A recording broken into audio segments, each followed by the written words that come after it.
Zoom class number 2 for the Constellations Training 2018.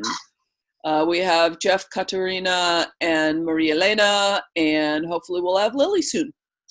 So let's just start out with what we normally start out with. And, class was only a day and a half ago. How is everyone doing? Any questions? Any things you've been chewing on? Just check in a little bit. How are you doing? Good.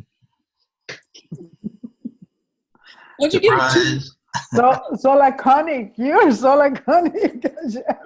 Give 2 more words to describe the quality of good, Jeff.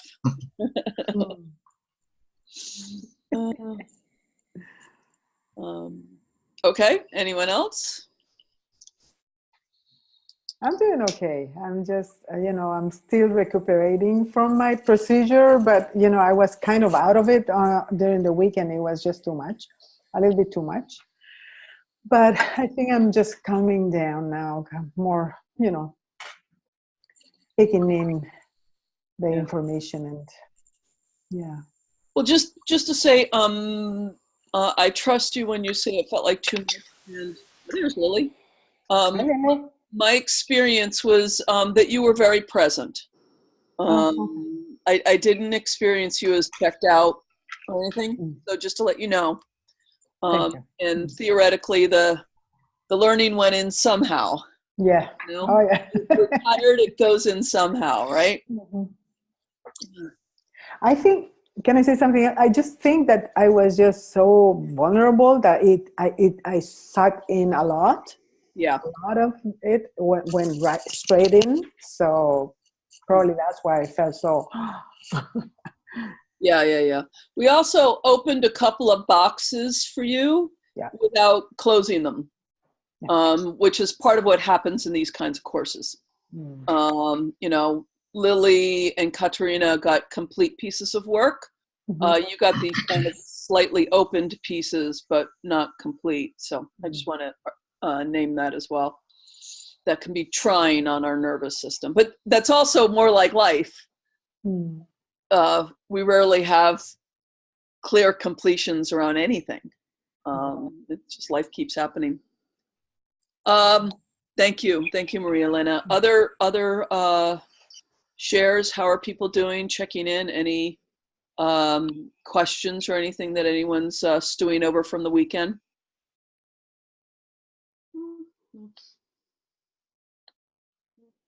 How are you doing, Kat? I'm feel like I'm a slow cooker. So I can sense movement and shifting.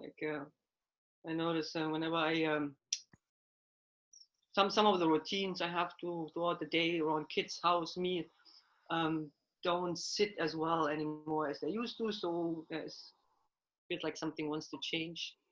I actually started sorting through some of the stuff I have here. Wow.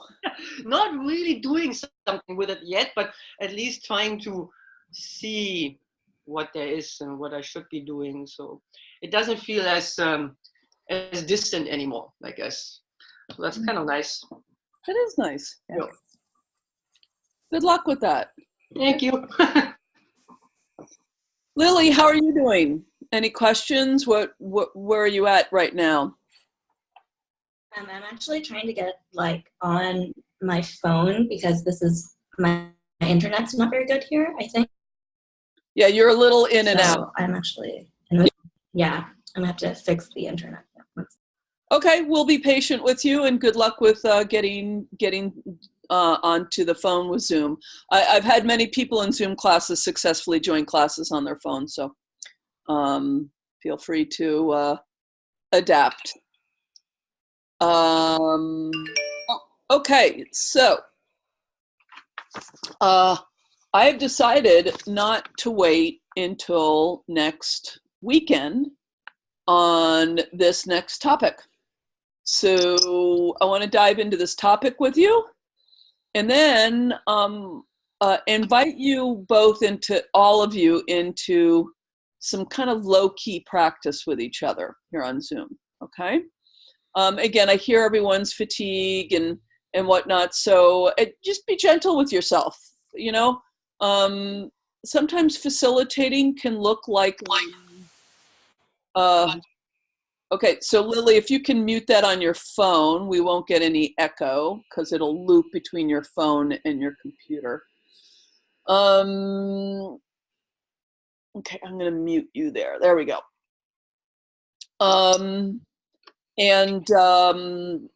Like, you know, it's like every time you facilitate, it's like wrestling a bear or something, you know, like you got to be really ready and roar for an hour and a half, and you know, but you can do gentler, easier pieces as well, and take it easy. So that's what I'm going to invite you guys into today. And I will also do hopefully a short demo. So the topic for today, and I'm going to grab your screens, is healing sentences. Okay. Okay. So healing sentences are a fairly core part of constellation work. Again, as I've said, the way Bert and Sophie Hellinger work now, it's not so much. But so many people, you know, were trained in the first 20 years of his work that for most lineages out there, having something along the lines of what you and I might call healing sentences, even if they don't call it that, is central to the work. Even in organizational constellations, I've seen versions of these.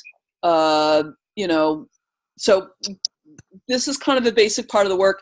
It's also one of those pieces I often find with students new to facilitating that they hold it in great awe. So, how do you get a good healing sentence? Oh, and most of that I really understand, because it's another one of those pieces that you can't teach like a formula, right? It's another part of the art of the work. It's more of something you feel your way to than analyze your way to. But, you know, I think as Lily was saying on the weekend, there are some things we can say about it to help people think about it a bit more. So what are healing sentences for? You know, healing sentence is just something that usually the facilitator asks a representative to say that will have some positive effect on the constellation. It will move something along or include something, et cetera, et cetera. So the purpose of healing sentences is primarily to honor and include what is, what's been hidden or lost or repressed or was unacceptable, etc. The way it gets there is by to shift from secondary to primary emotions. And again, Lily, I refer you to our first weekend in my lecture on secondary and primary emotions to sort of understand what I mean by that more. To honor what hasn't been honorable. I mean, able to be honored is what we mean. Yeah?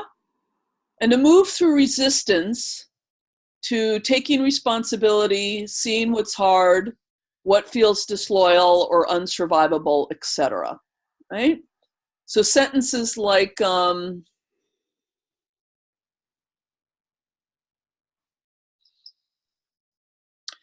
if someone accidentally caused the death of another person, which is almost never integrated because it's layered with so much guilt. I mean, it's a very difficult fate, right? When you accidentally cause the death of another person, either, you know, it was really an accident or it was negligence or oversight. That's the sort of thing that healing sentences can be really good for when the system's ready for it. You know, one of these things like, I did that. I take responsibility for that. It was a hard fate for me. Things like that, yeah? Things that at the time, or even as we look at it today, are like, holy crap, no one can endure that. But a healing sentence actually gives space to endure and include everything, yeah? they're kind of, this is Leslie, this is not out in the literature, this is just my observations. Two types of healing sentences. The first kind, and there's overlap, they aren't clear categories. I'm not implying that they're absolute categories. But the first one takes a complicated representative's report. And I'm feeling, cold on my right-hand side, and that one irritates me. And I have a lot of attention on the door and getting out of here. Representatives do this, right? And I listen to all that, and I try and find the core, and I say something like, could you just say, I don't want to be here? I don't want to be here. And then we're out of all that complicated explanation and reporting and story, and the right hand's cold, which is interesting, but not very relevant. And, all this stuff that to the representative seems very important, but it just doesn't help the constellation too much. This is rarely resisted. Usually people are, like, they like the feeling of a clarifying statement.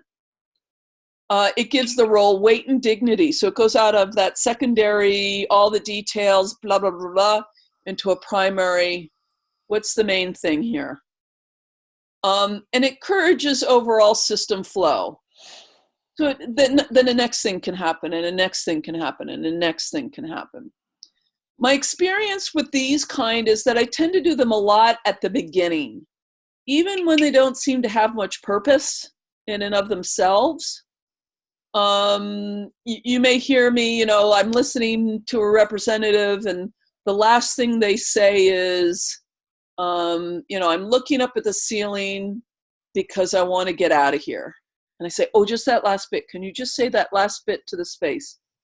I want to get out of here, right? So I do a lot of that at the front end. I don't tend to do it so much at the end, that kind of just saying again what already's been said, but in a simpler way.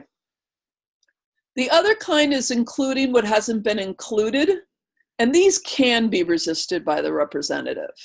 I don't want to say that feels uncomfortable. I'm not sure that's true. Maria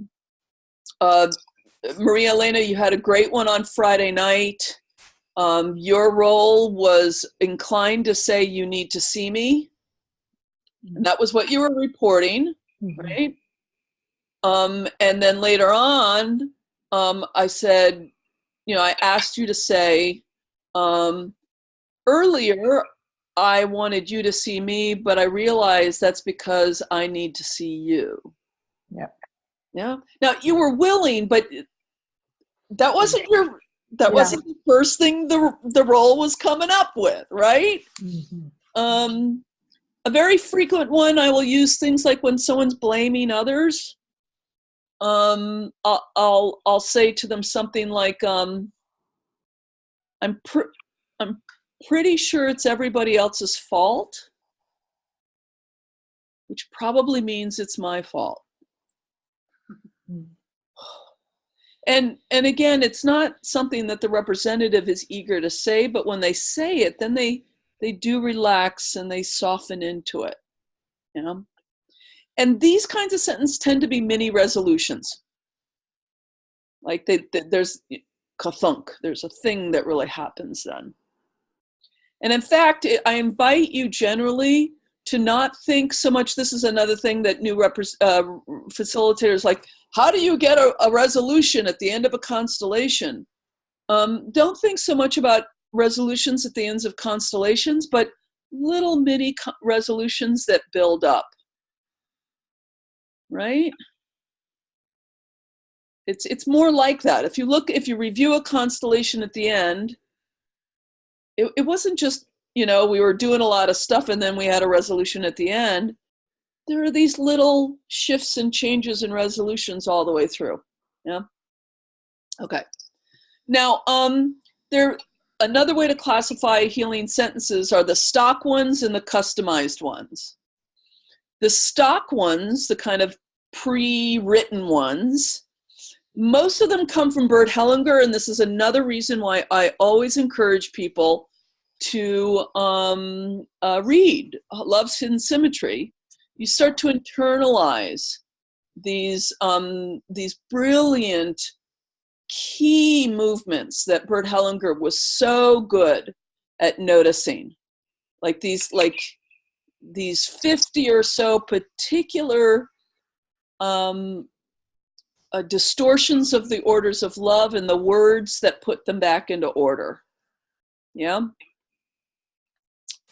And the other thing being hearing other facilitators as you listen to me, particularly the ones I use a lot.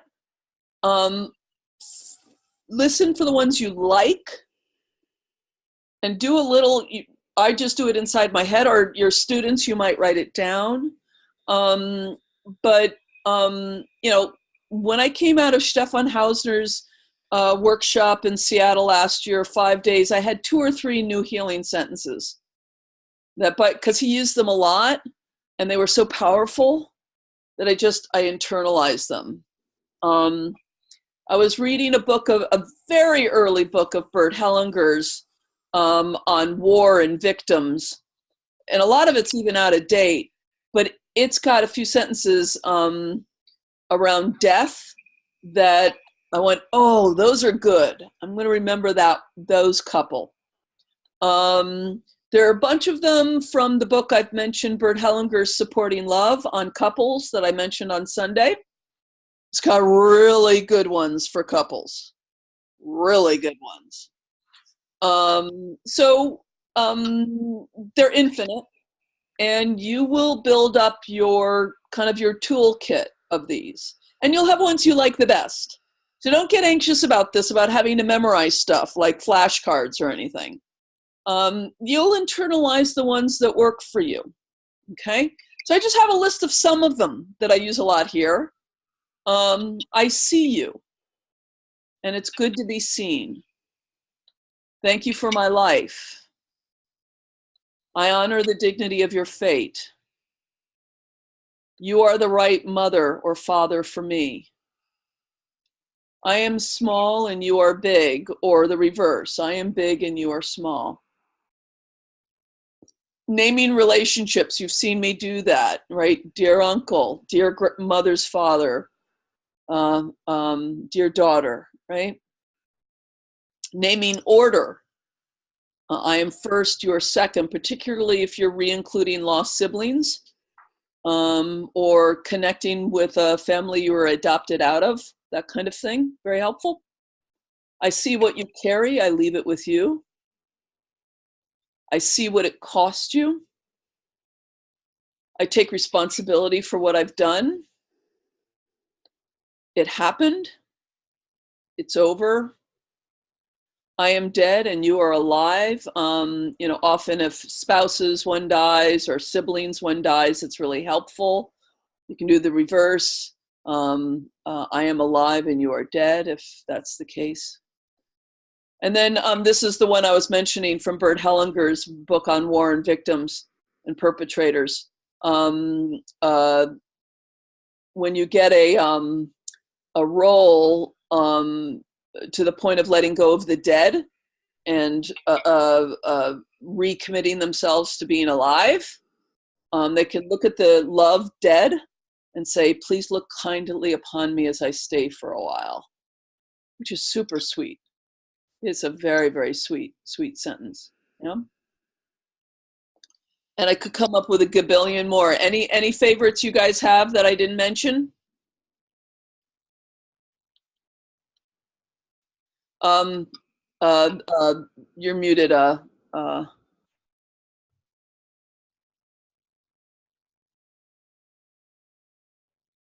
There you go. I like the one that I see you. It's good to be seen. Yeah. There is a connection.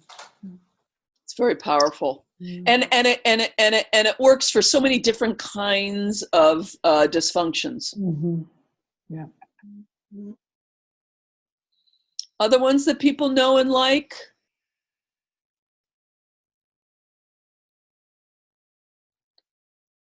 I know when you're put on the spot, all of a sudden your brain goes blank. It's like, I know there's some I like, but I can't think of them now. If you think of them at some point, let me know. Like for instance, missing from this list are any of the real couples ones. Thank you for the bond. I take responsibility for my part. I bless you as you take another. Please bless me as I take another. Or the parenting ones. I knew what I was getting into when we got together. Thank you for being who I asked you to be. Thank you for the children. Or when there are estranged parents looking at the child and saying, when I look at you, I love your father in you. When I look at you, I love your mother in you. Very sweet sentences. You may have your mother. You may have your father. And there's all kinds of nice sentences here. Okay, so you'll just keep listening and you'll start to grow these. Okay, and they are, you can even, we're not even having a constellation, and I read these words and they still have power. Mm-hmm. Right? Mm-hmm. That's how good they are. And it's I've never seen a stock healing sentence kind of go flat, really. If it's even sort of vaguely useful, it's going to be useful. Okay, now the other kind, of course, are custom healing sentences, the ones you make up on the fly. And that's what most people are kind of concerned about. How do you do that? So here's some resources. Again, this is not procedural. I can't teach this in a formulaic kind of way. These are resources. As I'm facilitating a constellation, I am remembering the information I have from the interview. So if I know there's an uncle who died, piloting a plane over Germany in World War II, yeah, I'm going to have that in the back of my mind. Right? And, if the mother is speaking to, the uncle, her brother, whom they lost, I might ask her to say something like, it broke our hearts when you didn't come back. And, we honor your service. And I might have the uncle say, I died doing my duty, honor me. Or something, because I know the story a little bit. Mm-hmm. Pay attention to your client's metaphors. I demonstrated this on the weekend. I did it the first weekend. When I'm interviewing someone and a sentence comes out as kind of 3D,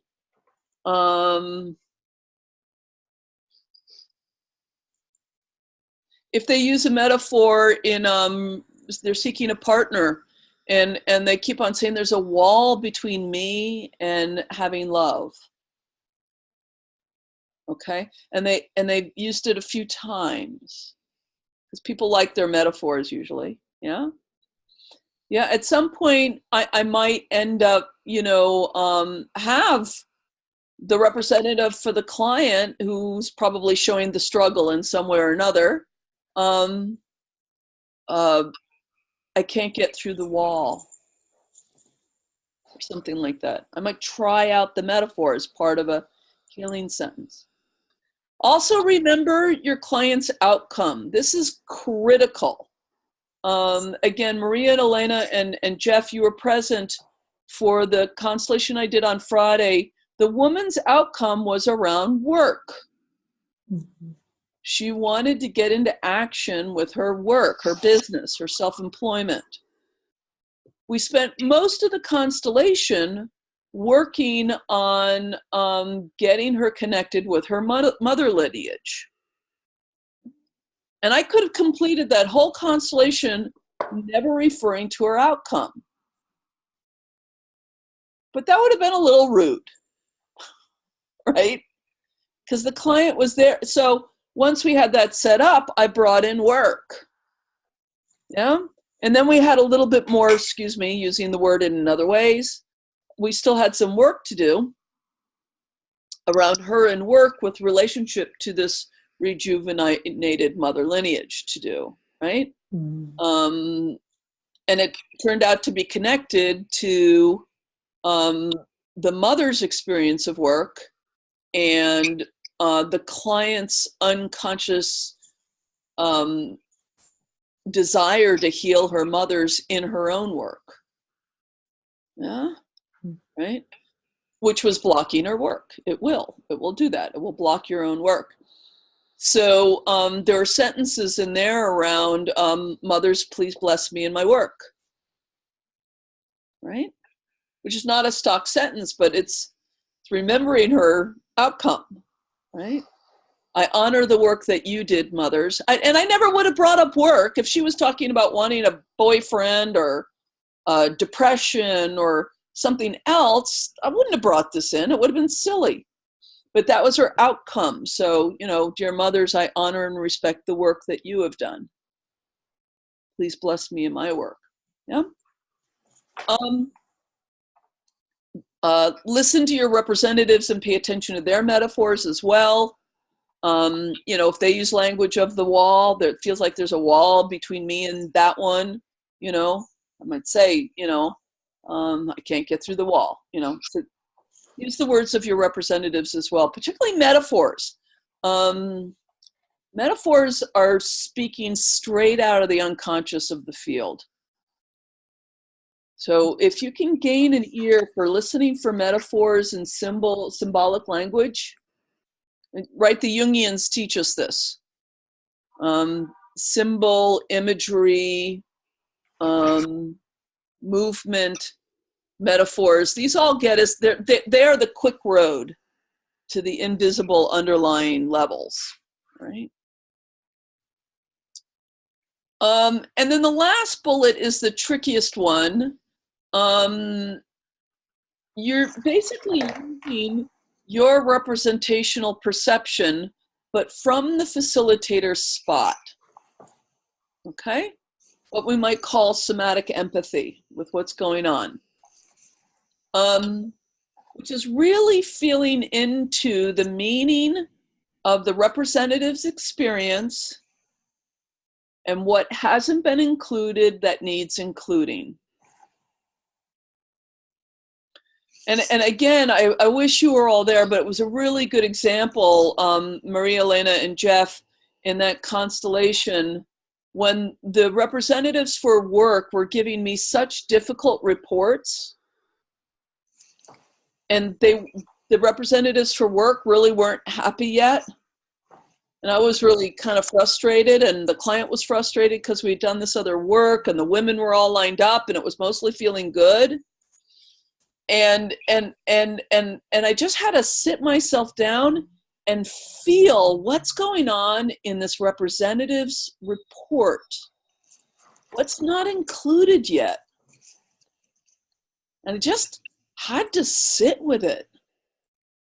And it took me a little while. It took, I don't know, Maria Elena and Jeff, you were in a role, so you were maybe a little distracted, but, you can remember that I was like, I don't have it. I can't, there's something here. We're all a little frustrated. Yeah, We're feeling tired and done. What's missing? I can't just like force work in. All right. So I had to sit with it a while, and I was basically doing representational perception from the facilitator spot. And if you need to, you can literally go up and stand next to the representative if you need to do it. Slip into the role for a moment if you got to do it.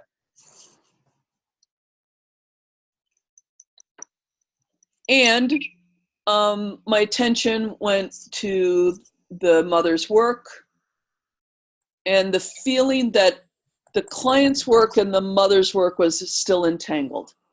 And then I had a way forward. And at that point, it resolved pretty easily. I just had the representative for the client say, well, first I turned to the client and I explained this cliche of therapists trying to heal their families. And that fixed most of it. She just sat there and went, uh-huh, uh-huh, uh-huh. She didn't resist it at all, which was nice. She could have, and I would have understood if she had.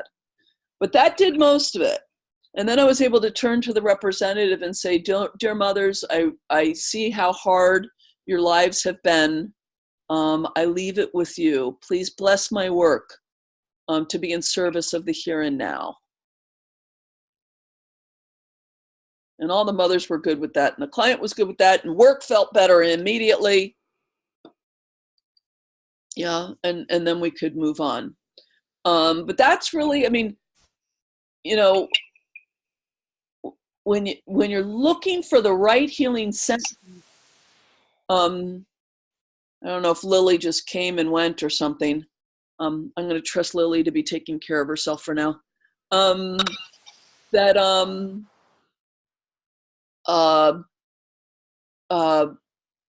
Waiting until you kind of have the full thing or enough of the thing. Okay. The other example I gave you that was so great was, you know, the student facilitator trying the sentence out, I need to speak the truth about what's going on here. The representative did not like saying that. And so I said, how about changing it to this? The truth needs to be spoken, but I shouldn't have to do it.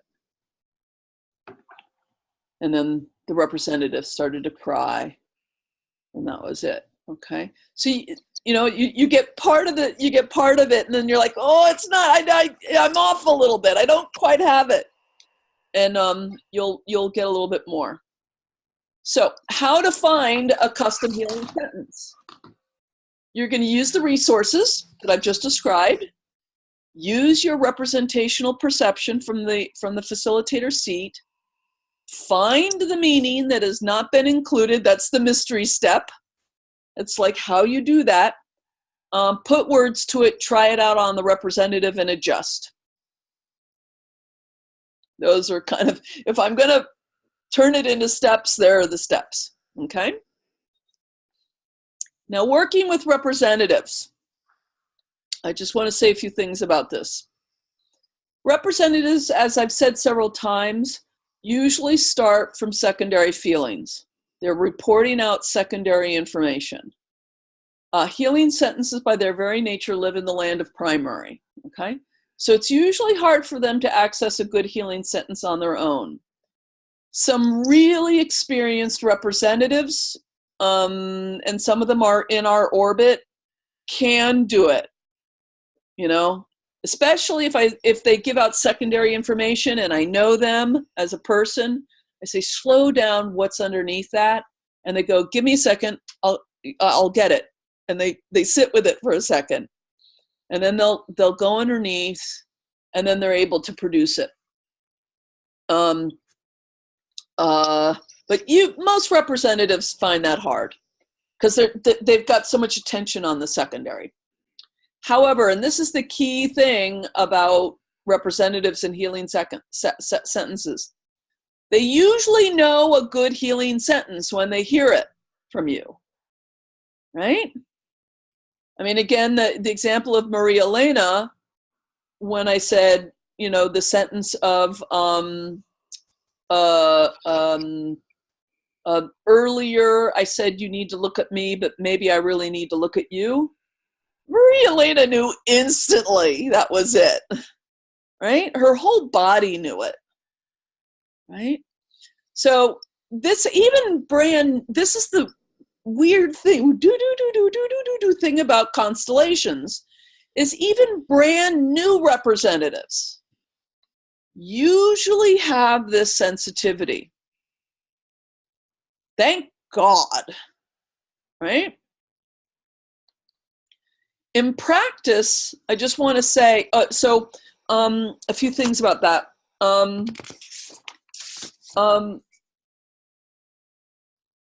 They can be very good at giving you feedback about your proposed healing sentences.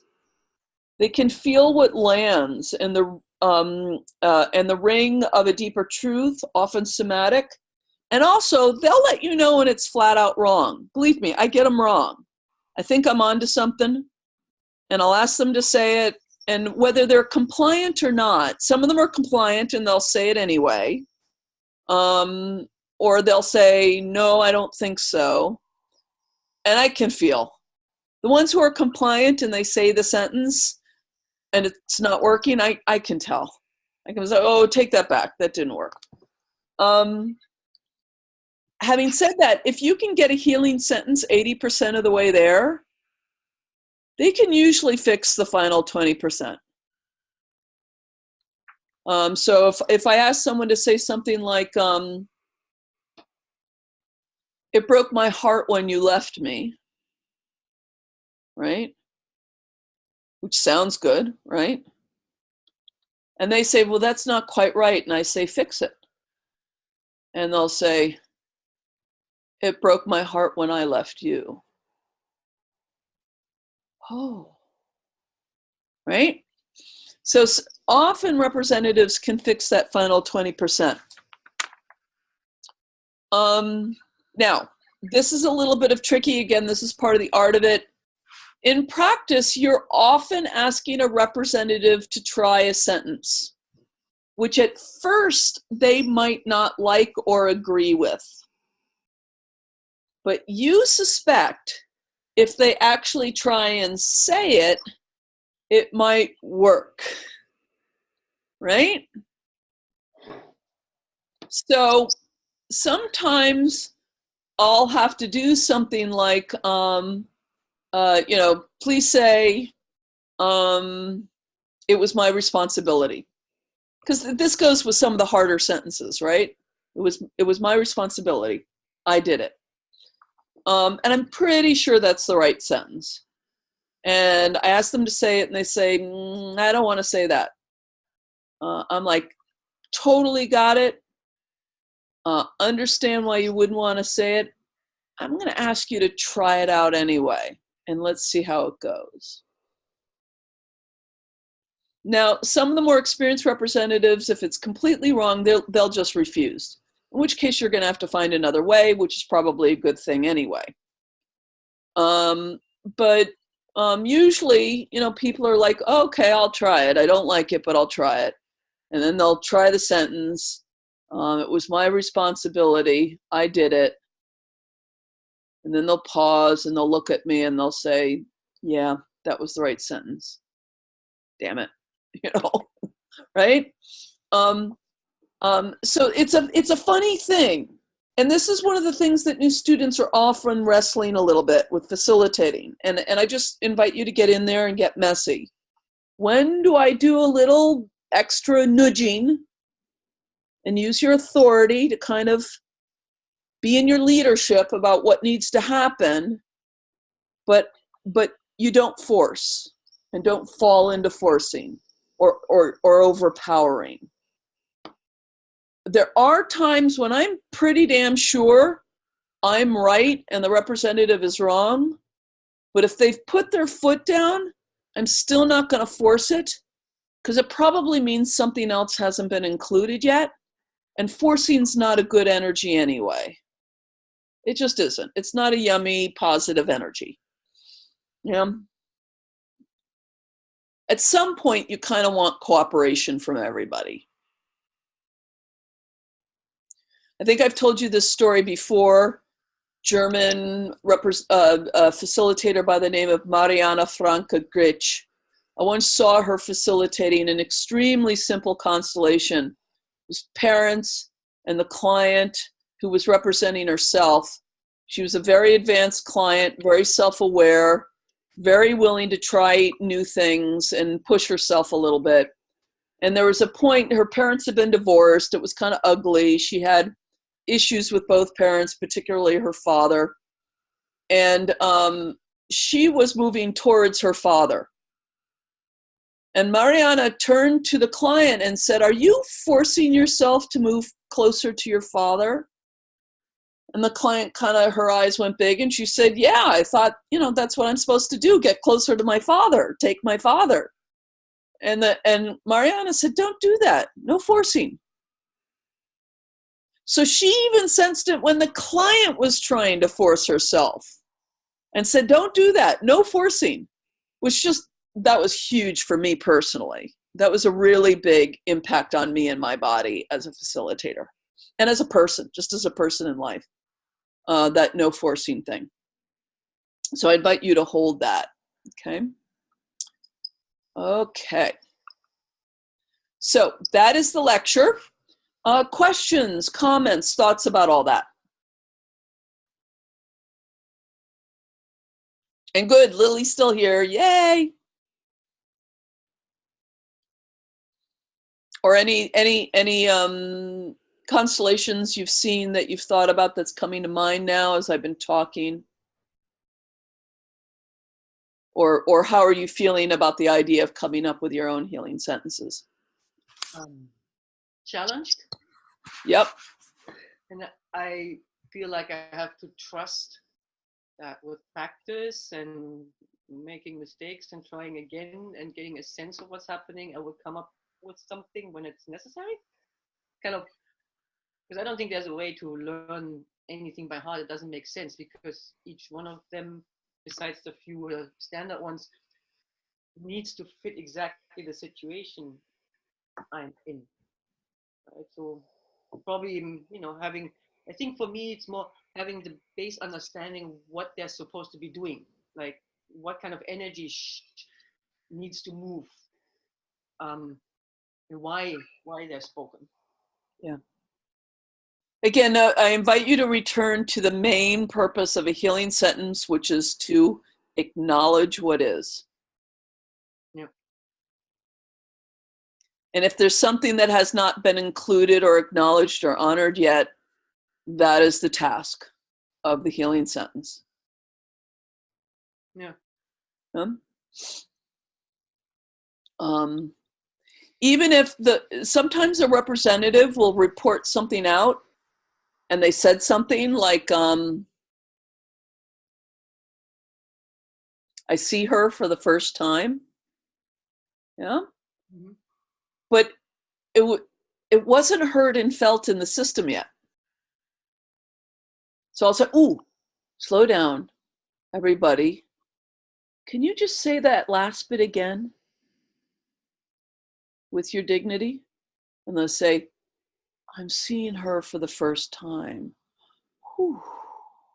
So it's not just the words, but how the words are said. Yeah. Which is the other thing, that I've mentioned, which is none of this drama, none of this acting. I see you for the first time. Oh. Right? It's, it's the opposite of like not wanting to listen. Exactly. But just like, dear daughter, I see you for the first time. Boom. Right? So sometimes it's just having the representative restate what they just said, but with more intention so that the system can feel it. Yeah. And I do want to encourage you as new facilitators, love your stock healing sentences. They're actually extremely useful. And if they are the only ones you ever have, you could probably facilitate 75% of the time. Bert Hellinger is such a genius at it. That, the more you internalize those, you will have a lot handy and available. And the other thing, just to respond to you, Kat, about that is what I do try to model a lot in my facilitating with you guys and just generally in the world is that I'm constantly trying things and adjusting and not getting it right the first time and adjusting and noticing it didn't land quite right and trying it again. So it's not about ever getting to the place where the first thing you come up with is always correct. Yeah. Makes sense. Yeah. Other thoughts or comments on this? Everyone know the feeling in your body when a healing sentence really lands? Yeah. And when it doesn't? Or it does halfway? Like that was half of it, but it's not quite there, right? It's Yeah, funny sometimes that it our lands, bodies know this. yeah, and sometimes it lands and actually creates the opposite. It creates complete resistance, and like there's a reaction, but not of like, oh, this is good, but it's like, oh my God, no. Yeah, it can do that, although most of the time, like sorry, Maria Elena, I'm using you a lot as examples of that role that became aware that actually I was the one that needed to see. Um, it it feels bad, but in a really good way. Um, like, oh, I'm acknowledging something difficult and true about myself. Mm-hmm. Yeah. Mm-hmm.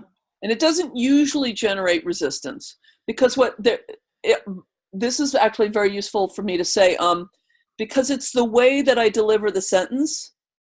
When I invited Maria Elena's role in that moment to use that sentence, it was with no judgment of the underlying role. Mm-hmm. So the role is being invited into the dignity of being honest about themselves, and they can feel me there kind of loving them. Which is the reason, I mean, what a teacher once saying, there's no problem with guilt. There's no problem with having done something terrible. The problem is how we react to it. Mm-hmm. And how we hold and deal with our guilt and responsibility. And we don't have good models in our culture for how to deal with guilt. Yeah. So if I can help them sort of get in contact with their guilt, in a way that has no blame on my end, then they actually become free to say yes to it with no resistance. So that's a really important part around the healing sentences is being on your end really clean about the delivery. Mm-hmm.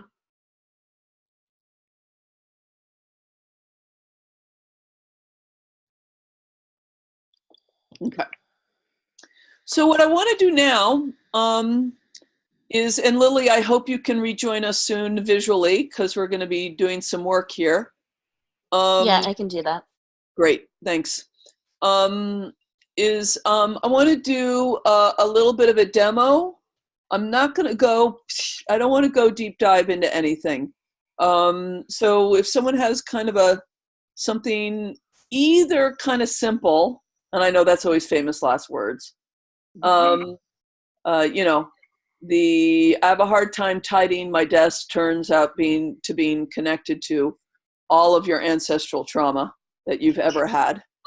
So in some ways there's no simple issues, but a simple issue or something that if we just kind of look at it, you'll be okay with that. Okay. Like, and maybe even it's something you would prefer just to kind of look at, and don't want, to go all splashing around in. Because what I want to do is do a minimalist interview, dive into the constellation, and do my best to do a little bit of healing sentence demo with whoever it is. Okay? So who thinks they might have something, that I can be discreet with?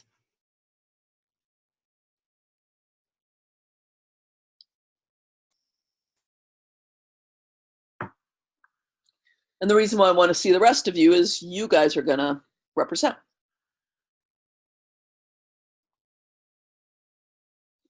And I'm wondering, Maria Elena, whether, you're the one who sort of had some open things. Oh, and Lily just raised her hand. So, Lily, go ahead. And Maria Elena, please feel free to tell me how you react to me even suggesting that. So Lily, what were you raising your hand about? I actually wasn't raising my hand. I was just like doing that, but I was just like, but I do have a thing, but also you can ask Maria Elena first if she wants to go. What do you think? And let me unmute you. For some reason I can't unmute people anymore. I don't know why. You're going to have to unmute yourself, Maria Elena. The bottom left-hand corner.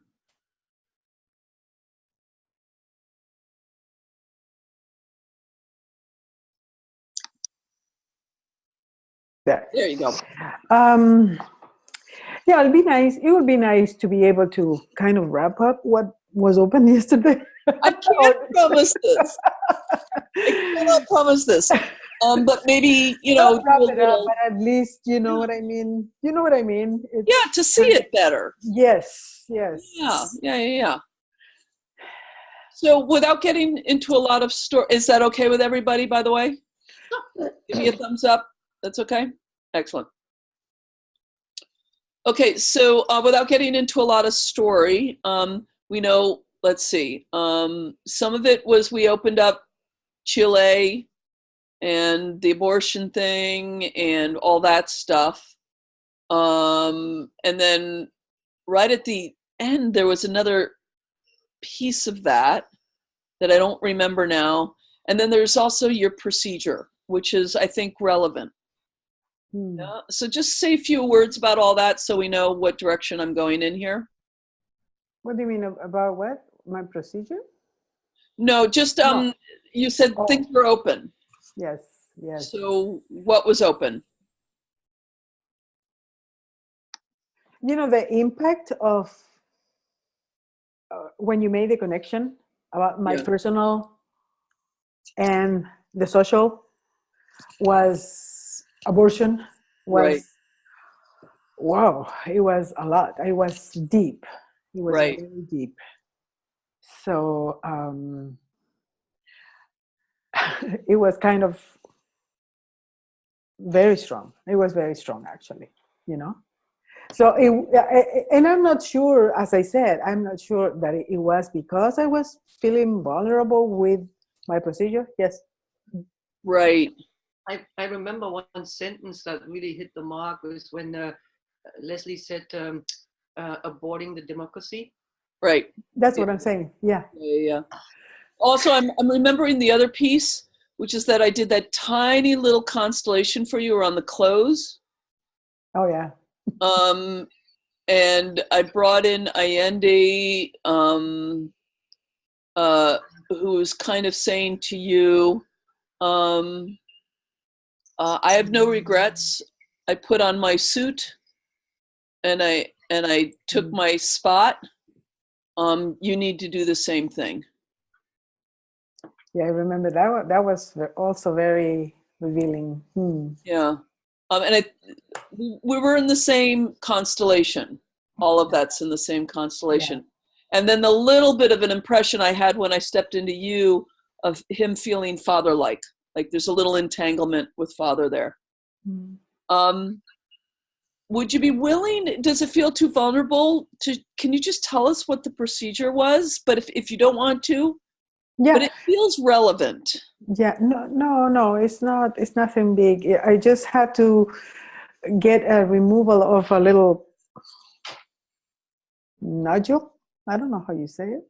Cyst or a cyst, you know, that it was a little bit bigger than what they thought, you know, so they had to put me under. Where was it? At Kaiser. No, I'm sorry, in your body. On my leg. On your leg? On my leg, yes. Whereabouts on your leg? Inner thigh.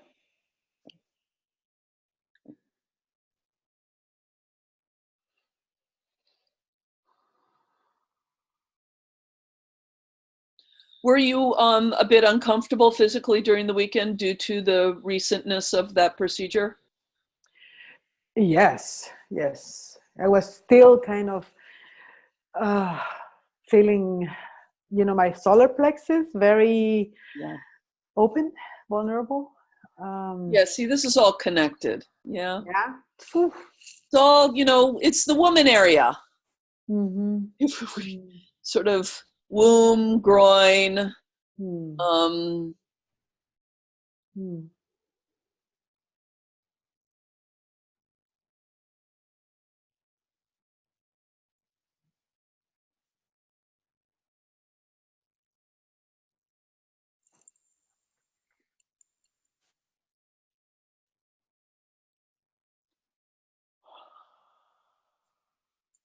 So in just a moment, I'm going to ask Maria Elena to ask you guys to represent things. that means you're going to need to stand in front of your webcam. So I just want to give the representatives a heads up on that.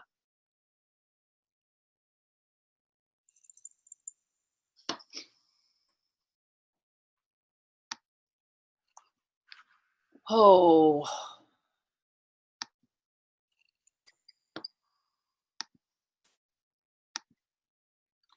So I will share with you my process here a little bit, which is that it feels like this. It feels really big. And I'm trying to find a little piece that respects that it's really big, but doesn't go into the really big.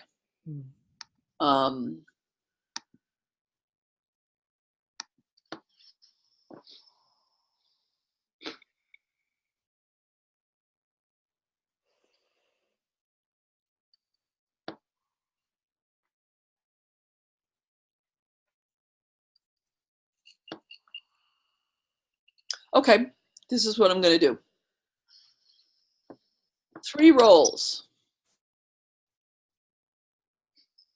And I'll explain why I'm choosing these rolls afterwards rather than now and get in the way of the process. Maria Elena, would you ask someone to be you, someone to be your body, and someone to be Chile? Kat, will you represent me? Yeah. Please. And Lily, could you represent my body? And Jeff, could you represent my country? Great. So, with your assent, you just all stand in front of the webcam. And if you can adjust your camera or your position so that we can see the top half of your body is the most useful thing. These are just some tips for doing this stuff online. Okay. And Kat is Maria Elena. And Lily is Maria Elena's body. And Jeff is Chile. And without going out of the frame of the camera, if you need to turn or take a step back, as in an ordinary constellation, notice the other representatives and what your reactions to them are. The ones you're attracted to, the ones you can see easily, the ones you can't, the ones who scare you, or ones who feel big and ones who feel small, your own experience of feeling big or small, just all the stuff you normally do.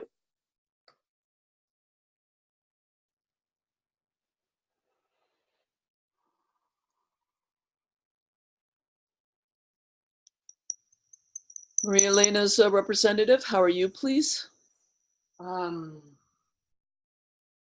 There's a sense of anxiety, like I feel shaky, and a bit worried, and it's like, Do you notice the other two at all? Look at Chile, look at your body.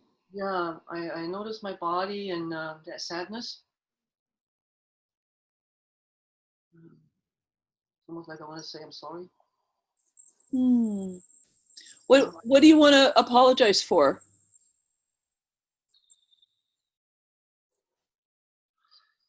I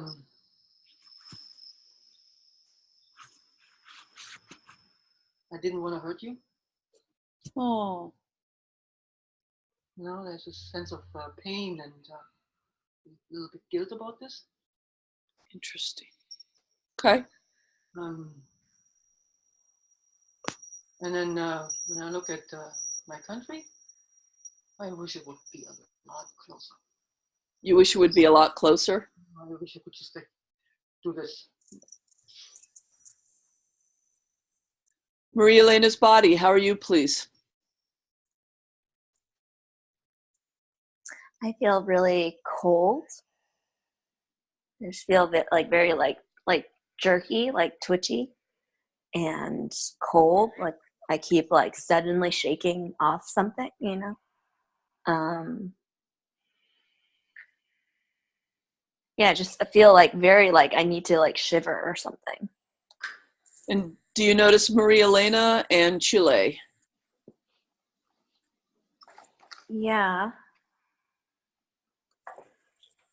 I'm not sure how I feel about them. Okay. Chile, how are you, please?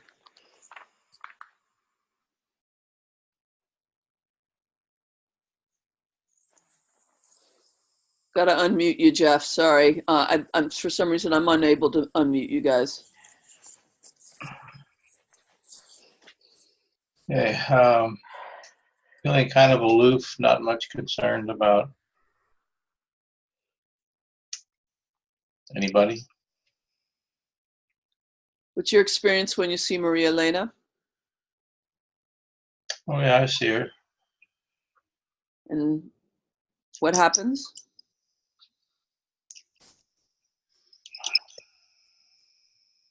I recognize her, but I'm not particularly concerned about her.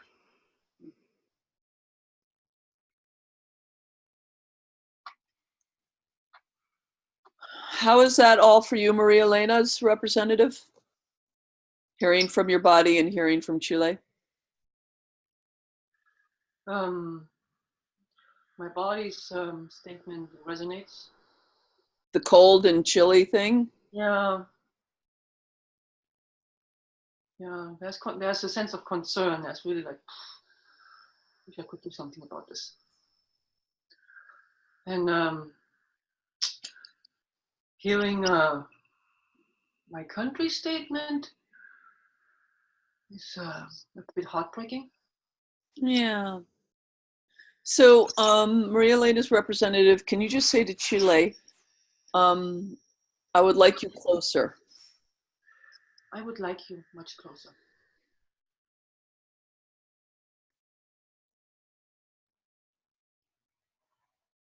How is that for you, Chile? But before you answer that, I just want to note that was a perfectly fine sentence. It summarized something important for the representative, but it didn't do much. No. Right? You could feel, right? So that's sometimes how healing sentences are. Yeah. Chile, how did it land for you that she wants you to be closer? You know where I am.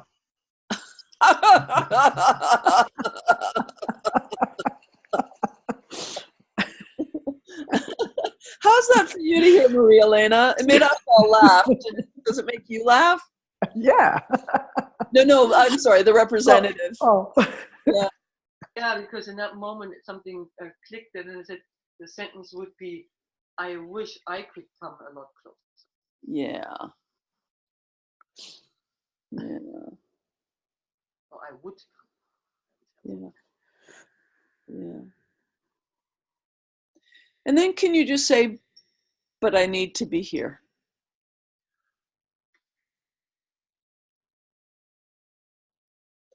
What happens when you contemplate that sentence? It's more like, and I believe I need. Say it a little louder, I'm sorry. I believe I need to be here. And what does that do when you put in the I believe in? It leaves open the option of this not being true, the belief. It's the other sentence you suggested creates a sense of cutting me totally off. Try this sentence. I choose to be here. Now I choose to be here. Yeah. And part of me is always with you. And part of me is always.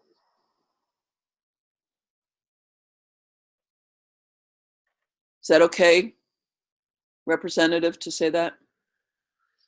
Yeah, actually. Yeah. Chile, how's that for you?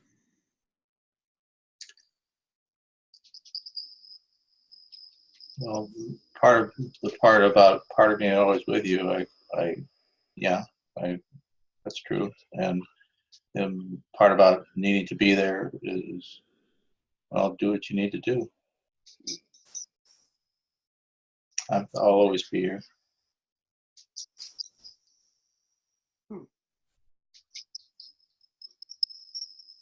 That's good to hear.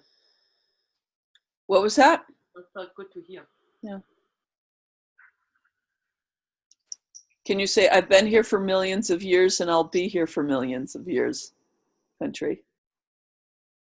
Want me to say that? Yeah. I've been here for millions of years, and I'm not going anywhere. Right.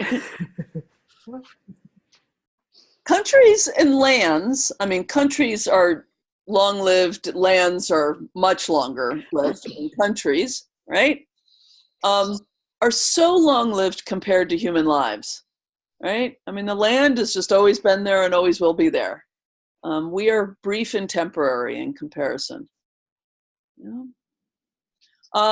Maria Elena's body, how are you doing, please? I felt a lot better after you said that. I would from the time that Maria Elena's representative said that she would always, I forget what she said, but it was the sentence, I stopped shivering, and also I felt now I feel like I still have been yawning, like I yawned 3 times during this. So, and that started like when we stood up to do this. So I'm no longer shivering. I'm not as cold, but I did still yawn again after the Chile thing. So Maria Elena's representative, can you say something? Try this. My body is here.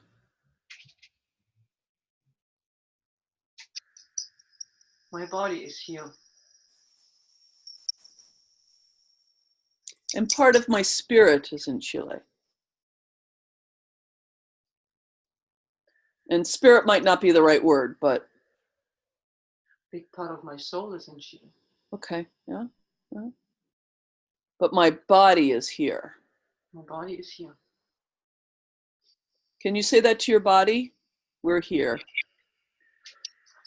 We are here.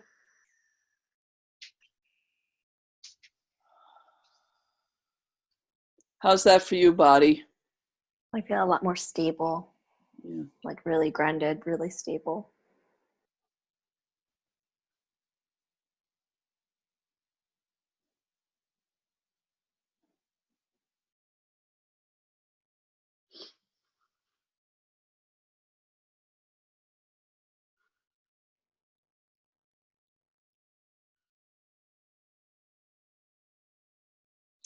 There's a way in which, we can be kind of discreet about our bodies. Like my body's on the couch right now, right? But a part of who I am is also plugged into something larger. And that by its nature is non-local. Some of it's local, some of it's right here in the room with me right now. But some of it's connected to my ancestors, my cultures, my history, places I spent time in the past, right? And so what Maria Elena's representative is noticing that her body's here, but she's got a larger self, part of which is always going to be in Chile. And it's just part of how it is, right? And so Maria Elena's representative, can you say to Chile, it's a good thing part of me is always with you? Yeah, it's a good thing. A part of me is always with you. It's not a problem. No, it's not a problem. Yeah. Even though sometimes it feels that way, right? Yeah, yeah. It gives us the impression of being split. But we're not split, we're just bigger than we think we are. Part of us is in different times and places. I'm bigger than I thought I was. Yeah. Well, that's nice. Yeah. Oh God, why? Jeez. Do that to your body. I'm bigger than I thought I was.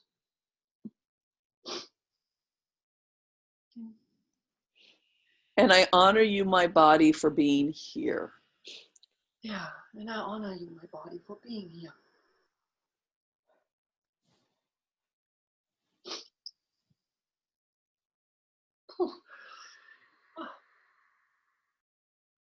And for everything you've experienced. Yeah, I honor you for everything you've experienced.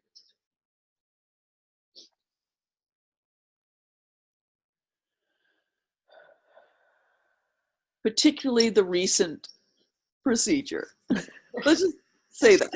Especially the recent procedure. Right. Yeah.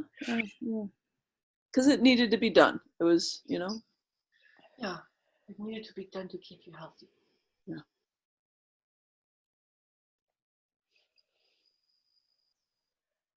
And say to your body, thank you for being so resilient. Yeah, thank you very much for being so resilient.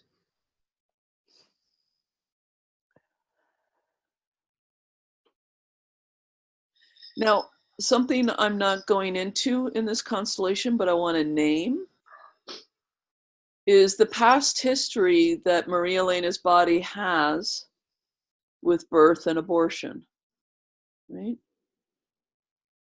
And how that is possibly connected to her relationship with Chile.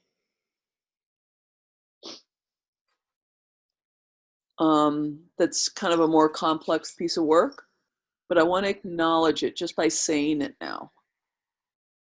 Maria Elena's representative, just notice that you and your body have a history. You're a mature woman, right? Yeah. You have some history in this body. And in your body, we all show what we love.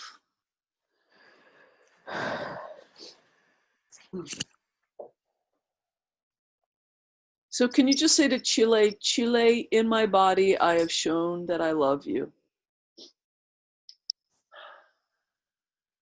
My country, in my body, I have shown that I love you. And how I love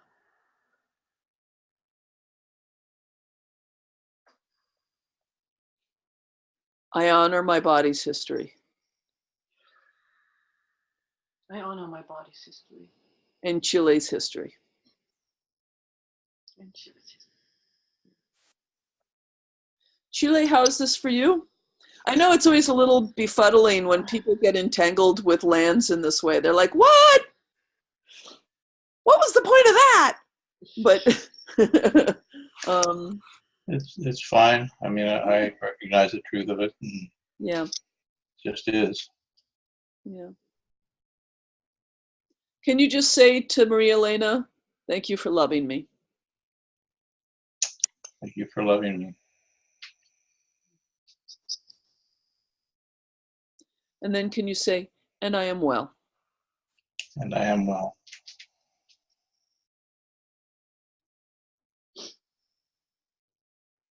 Maria Elena's body, how are you with all of this unfolding?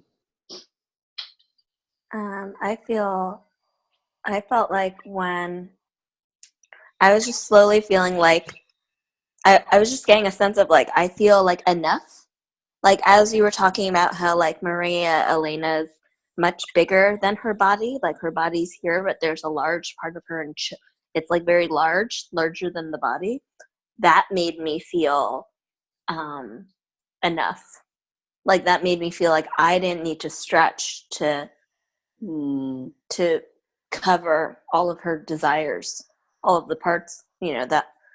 And so I just spent So I just felt like that made me feel like a very strong sense of enoughness. And then as we talked about the body and the body's history with Maria Elena and the love for like the love for the country that was like shown in the body, I felt also like a deep sense of peace for being recognized in that way. So can you look at Maria Elena and say, it is my honor to be your body? It is my honor to be your body. And that's it. And that's it. And I honor the other parts of you. And I honor the other parts of you. How's Maria Elena's representative?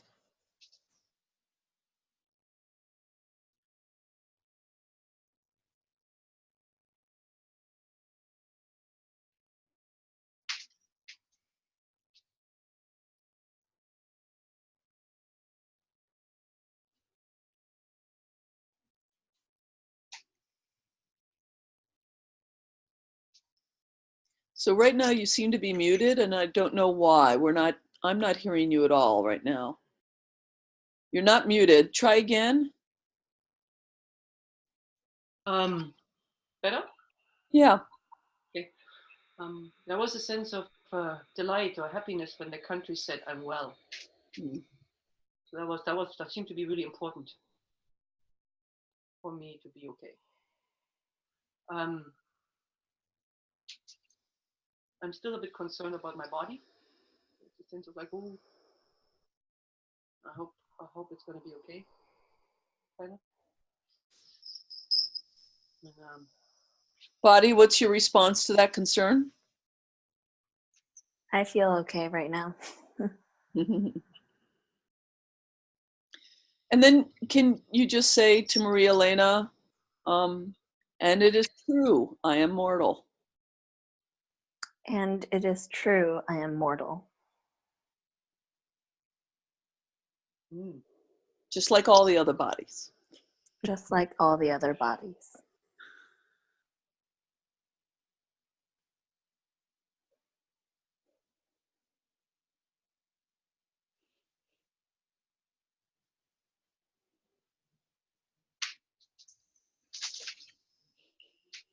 Can you just tell me what's going on there?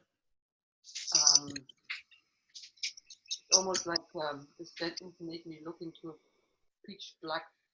I'm sorry, speak up just a little bit. This sentence about mortality felt like someone wants me to look into a deep abyss somewhere black, and I really, really don't want to look at it. Yeah. And you really what? It's like a black hole.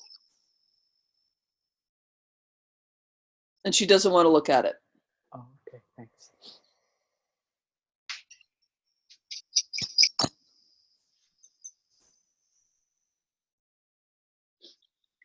Chile, can you just say to Maria Elena, it's not a black hole, it's the land of the ancestors. It's not a black hole, it's the land of the ancestors.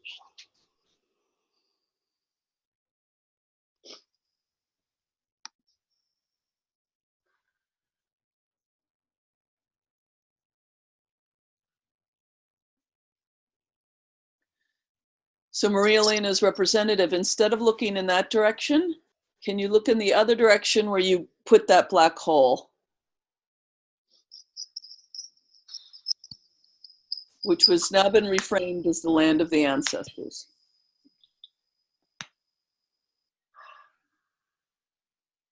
There you go. I know. There are a lot of them there. And some of them, you know, had a tricky end. Difficult. And instead of looking down, can you actually look up? Because they're bigger than you.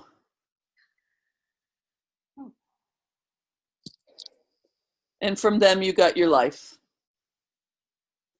And someday you'll join them, but not now.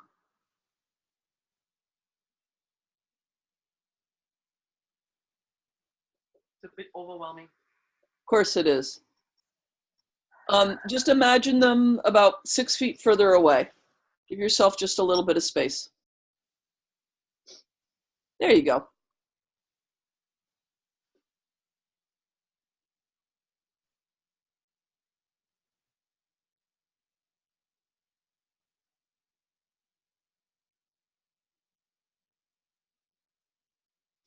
Yeah, interesting. Like when I'm seeing them, the awareness comes that, oh, this is my country. This is my country. My ancestors are my country. Just say that. My ancestors are my country. Wherever I go. And wherever I go. Very sweet. There was an illusion here. Like a dream version of this thing. This is what it is.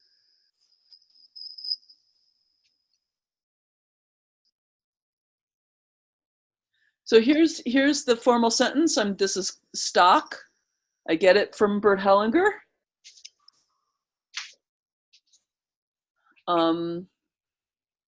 Dear ancestors, someday I will join you.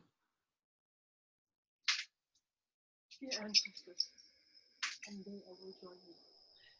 And can you just turn your head a little bit towards your mic? We can't hear you very well, and I want to make sure Maria Elena hears you say these. So, dear ancestors, someday I will join you. Dear ancestors, someday I will join you. But not now. But not now. Please look upon me kindly as I stay here a while. Please look upon me kindly as I stay here for a while. Until I join you. Until I join you. And hear them all say, okay. That's nice.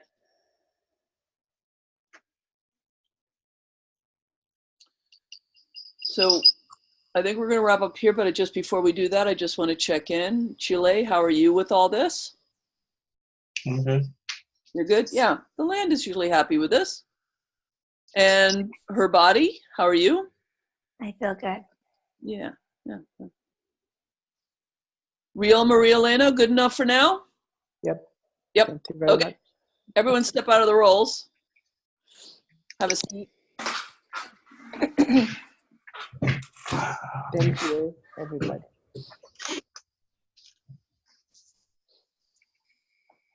Lost cat? Yeah. Did you fall to the floor, cat? So I need to get a tissue. So like, otherwise I'm Okay, good. nothing. Good.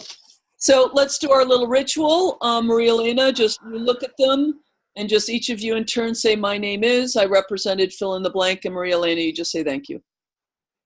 My name is Katarina, and I represented you. Thank you. My name is My Jeff. name- I represent Chile. Thank you, Jeff. My name is Lily, and I've represented your body. Thank you. So that was a nice example of kind of all of the above. Stock healing sentences, custom healing sentences that landed, healing sentences that didn't land, healing sentences that were partway there, and the representative helped me get the rest of the way. So thank you everybody for that. Following up, any questions from anyone?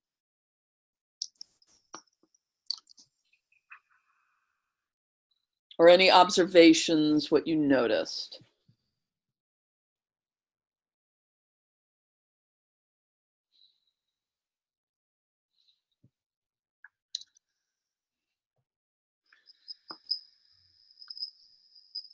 And by the way, you don't have to limit what you noticed or what you felt or anything to the topic of healing sentences. If there's something else about facilitating our constellations, the nuts and bolts of it.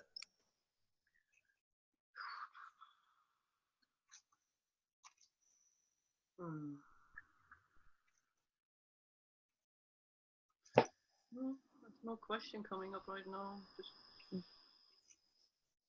Does anyone have a curiosity or a sense of why I chose those 3 roles,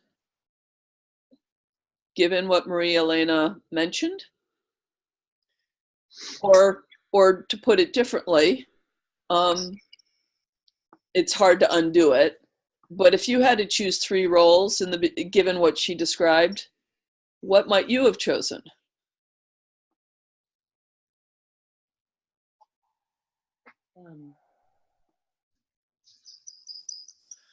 probably the same. To me, it made a lot of sense, because given the complex story and the decision to do a little piece of it, not the whole like relationship to husband and the abortions and and the relationship to Allende versus Pinochet. This could be a big constellation with a lot of people, but you made the decision to do something short, like focused.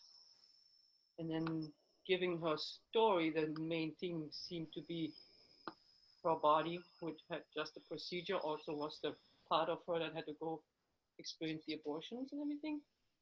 Then her, yes. And all of this somehow seemed to be related to, her country.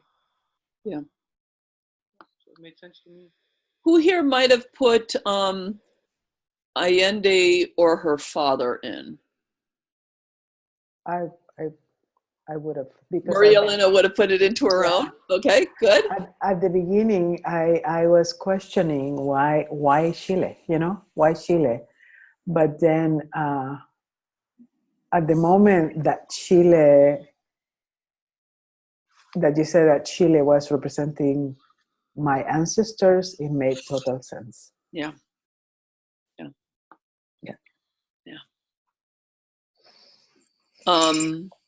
Who here would have put in the aborted children? Anyone thinking in those terms? If the constellation focus wouldn't have been, let's do something quick and focused. Right, that would have been a larger one, yeah. Yeah. Yeah. For me, the innovation in listening, for me, it was obviously a no-brainer to put in Maria Elena. It also made sense to me to put in Chile, because of the reaction Maria Elena had to the phrase, democracy was aborted in Chile. So it was about what was done to Chile. And I could have been wrong about that, but that was the reason for Chile. And then her body, simply because that linked the procedure with the abortions. Like, we're talking about a woman's experience of her body. Yeah. So, and that was a little bit of a shorthand. If we'd had more representatives and more time, I probably wouldn't have used that role. I would have represented various pieces. But to simplify, it just seemed to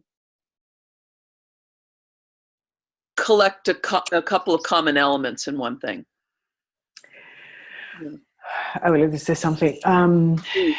It was very good, actually, to represent my body, because for a long time I did not pay attention to pain in my body. For a long time, I just had a very high tolerance to pain, I thought, but it was a way of not even going there, and that was very good. It felt good to just recognize my body, Yeah, and I mean, you did reference the procedure several times on the weekend, but I was aware by the end of the weekend that none of us ever followed up on that, really. I mean, you guys might have at lunch, I don't know. And I'm only really aware now of how uncomfortable you were. So still some growing to do in this regard of letting your body have some say in things, yeah? And enduring your pain and stuff like that. So, yeah, I'm glad we did this work. Thank you. it's a really nice acknowledging of what was going on for you on the weekend, and which was not fully included. So that's good. Yeah. Thank you. Not that we can fully include and acknowledge everything that's going on for everybody in the room at all times. Mm-hmm. It's not realistic, but still, it seems important when it's like this. Yeah. Okay, so we have about a half hour left, my friends. And my original plan was to put you into groups of 2, for one of you to do a little bit of constellation work for the other, and do a little bit of healing sentence work. And that's still an option on the table. And I just want to check in with the group how you're doing and what your energy is like, and whether, you know, you respond to that with, yes, I want to do that. Because the group has really articulated, you know, some low energy, and I understand. And you know me, I want you guys to be practicing. I mean, the key is practice, practice, practice. So, and it wouldn't be very long. It would be about 20 minutes or so. One of you would facilitate more and the other one would receive more. Any thoughts or responses to this, to do this for 20 minutes or so? Or where is your energy at? I'm a bit What's the other option? Signing off. No. Yeah. Just saying we're done. That would be the other option. Yeah. Thank you for asking me to articulate what the other option is. Katerina, what were you saying? I said I'm quite a bit at the lower end of capacity and energy. So if somebody really wanted to practice facilitating, I would volunteer to be a guinea pig. But I don't have much initiative right now to do something. I think it's maybe because also I have a stacked up pile of things I still need to do in the next few hours, so I'm a little distracted about this. Yeah. And Maria Elena, you would obviously need to facilitate because we wouldn't want you to get constellated again. Right. How is that idea to you for a few minutes? It's good. You would like to? Yeah. How about you, Lily? Would you like to do a little facilitating, or? I'm really tired, and I feel like I need more energy to do this format, I think. Because the facilitation doesn't make a ton of sense to me in this format on the Zoom call right now. So I feel like I would need more energy to get it together. Yeah. Okay. So this is why I really, really, really encourage you guys to actually do it. Rather than waiting for the right moment to do it. Because what I often find is that once people are actually facilitating, it turns out to be easier than they thought it would be. Jeff, where are you at? I can go either way. Okay. How, and again, we're not talking about much time anyway, right? How about, Jeff, would you be up for facilitating 20 or so minutes with Kat, and Maria Elena about 20 minutes or so with Lily? How does that feel to the group? That's good. You can try. I'm willing to try. See how it goes. So I'll put you into groups. And again, just ask what's an issue. Think of a few elements and start to feel the roles. You saw me doing some of the facilitating and stepping into roles because you're in pairs. What? Yeah, or, you know, you can use a couple of coffee cups. If you only have 2 rolls, you can keep them clear. You can use anything, right?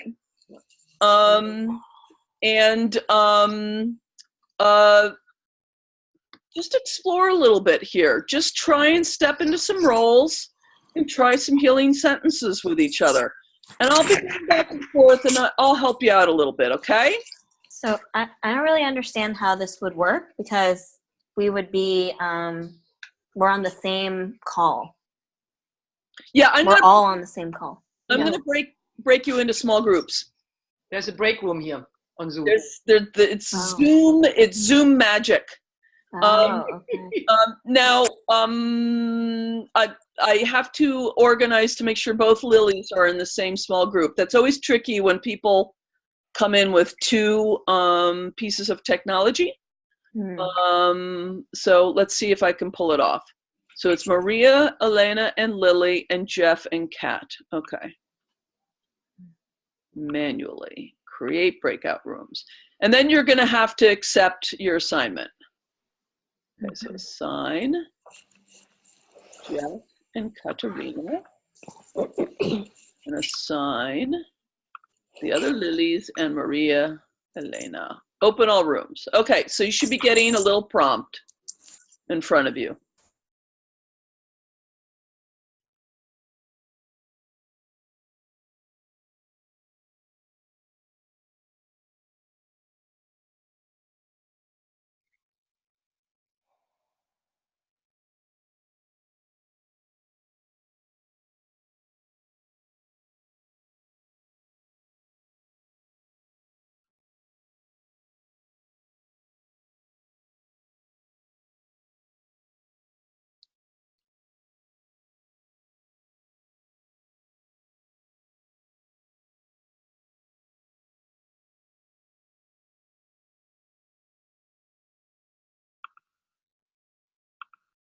Finances, right? Yes. Yeah. And your relationship with your parents were close? No. No. May I ask?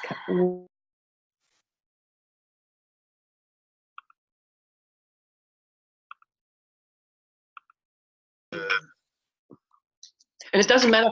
So if a room is very large, like a hall, conference hall or something, it's okay. I can make myself not notice that they maybe close all the doors. It gets more intense and more an issue the smaller the room is. So it's a little bit of claustrophobia, would you say? Yeah.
Good boy.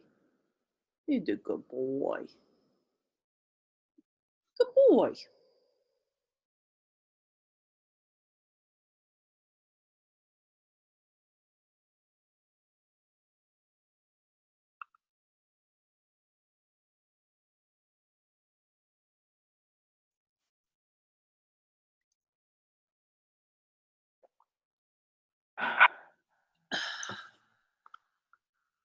Hello. Hello. Where did everybody go? You're coming. Sorry, Lily. I think we got cut out. No worries. Yeah.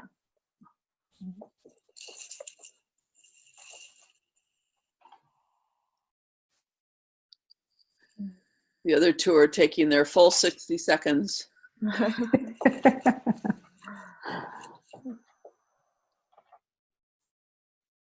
It was interesting for me to, get into the role and stepping out and get into the other role. I'm glad you had that experience. It's really useful training. Yeah, I thought it was going to be harder. It was interesting. Hola. So, Maria Elena, say that again, just because that's a useful thing for everybody to hear. Yeah, it was interesting that for me to step into the roles. There were two roles when I was talking to Lily. And it was interesting to notice that it wasn't that hard to do. I thought it was going to be much harder, to step into one role and then step out, saying what the feeling was, and then stepping out and getting into the other role and saying what the feeling was. It was very interesting. I'm good. I'm glad you found that to be easier than you thought. Yeah, Kat. Yeah, which is interesting because that I would like to give the same feedback, even though I was the client. I remember Jeff saying, "Oh, I don't know if I can do this, stepping like from one role into the other, like Leslie can, and then he just did it. He just did it. I was gonna say I was surprised because I don't normally. It usually takes me a few minutes to settle into the role, but as soon as I stepped on the paper, it just seemed to come pretty quick. It was very accurate. Awesome. What else did you notice? I know it was a short time. Did you get to play with sentences at all, or were you mostly just in the constellation? Yeah. Mostly just getting it set up and so forth. Yeah. I tried a few sentences. Oh, good. And some of them, Lily, maybe you could say what it if some of them landed or not, or if they were true. Feeling. I don't remember the sentences anymore, but definitely like every I think every sentence was about 60% true, maybe. But even so, like I felt better that something was getting acknowledged, even if it was not 100% true. Like, so each layer, it felt like I felt a little calmer, even just to have a sentence spoken about it. That was like roughly in there. Yeah. Yeah, no, I mean, the 60% is better than 0%, right? Like having nothing seen or acknowledged or really included. Yeah, yeah. Okay, so you got a little practice. Maybe next time we'll make the practice a little bit longer. Again, now that you've had a time to play with it, or seen me do a constellation with a whole group, which I did with Maria Elena earlier on, I encourage you to use this for your study groups.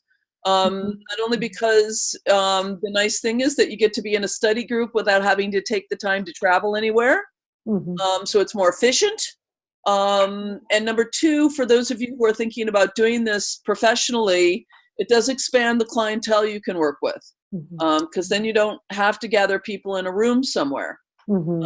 So it can be a really useful and agreeable platform. One of the things that those of us who are facilitators say is that Zoom seems to have been created for long distance constellation work. The way it's been designed, it's just there are a lot of video streaming services out there, And Zoom just seems to work really well for constellations, for which we've been very pleased after years of struggling with Skype and all the other things that are out there. Or FaceTime. Any last thoughts before we all go today, my friends? Would it be an idea to continue or finish what we started in the practice today when we do our partnering sessions? Sure. Yeah. Whatever you want to do. I mean, I had a suggestion for you around the MRI constellations, but be practicing what's useful for you to practice. Okay. Cool. And I just wanted to say that I'm going to be sending dates for our Zoom schedules as well. Or like an online study group? Yes, online. Yeah. Okay. Cool. Thank you. Just let me know. Bye, guys. Okay. Bye. Love you all. Bye. Bye. Have a nap. Thank you. Bye. Bye.